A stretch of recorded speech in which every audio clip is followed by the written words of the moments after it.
हम कर रहे थे कबीरदास की कविता साखी सफर से।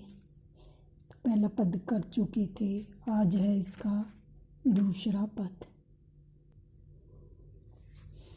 दूसरा पद है कस्तूरी कुंडली वसी, मरग ढूंढे वन माही। कस्तूरी होते नर हिरण की नाभि में पाए जाने वाला पदार्थ है, एक सुगंधित पदार्थ। कुंडली होती है नाभि, सुंडी जिसे हम कहते हैं, बसे रहना। मृग हिरण, ढूंढे ढूंढना, वन वन में, माही में। ऐसे ऐसे घटी घटी राम है, दुनिया देखे नाई। ऐसे के ऐसे घटी घटी कण कण में, प्रत्येक कण में राम या ईश्वर के लिए है, दुनिया संसार देखे देख नाही नहीं। तो ये होगा इसका प्रश्न। अब प्रस्तुत साखी हमारी हिंदी की पाठ्य पुस्तक सफर से ली गई है। इसके कवि कबीरदास जी। इसमें बताया गया है कि इसमें कबीरदास जी कहते हैं कि संसार के लोग कस्तूरी हिरण की तरह हो गए हैं। जिस तरह कस्तूरी हिरण की तरह हो गए, जिस तरह हिरण कस्तूरी की प्राप्ति के लिए, प्राप्त करने के लिए, लेने के लिए इधर उधर भटकता रहता है, उसी तरह लोग भी ईश्वर प्राप्ति के लिए भटक रहे हैं।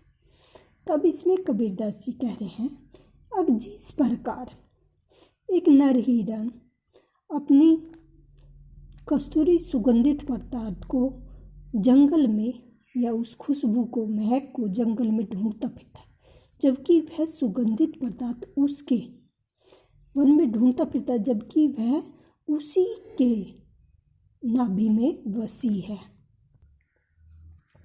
और वह जंगल में उसे ढूंढता फिरता है। क्यों घूमता फिरता है? क्योंकि उसे इस बात की खबर नहीं होती, वह इस बात से अनजान होता, बेखबर होता है। ऐसे घटी उसी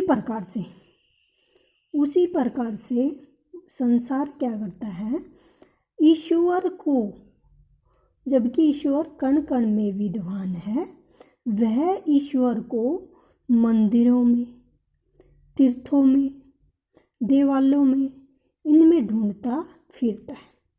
और कबीर जी कहते हैं कि अगर ईश्वर को ढूंढना है तो तुम क्या करो, अपने मन में ढूंढो, ईश्वर प्रत्येक कण में विद्वान है।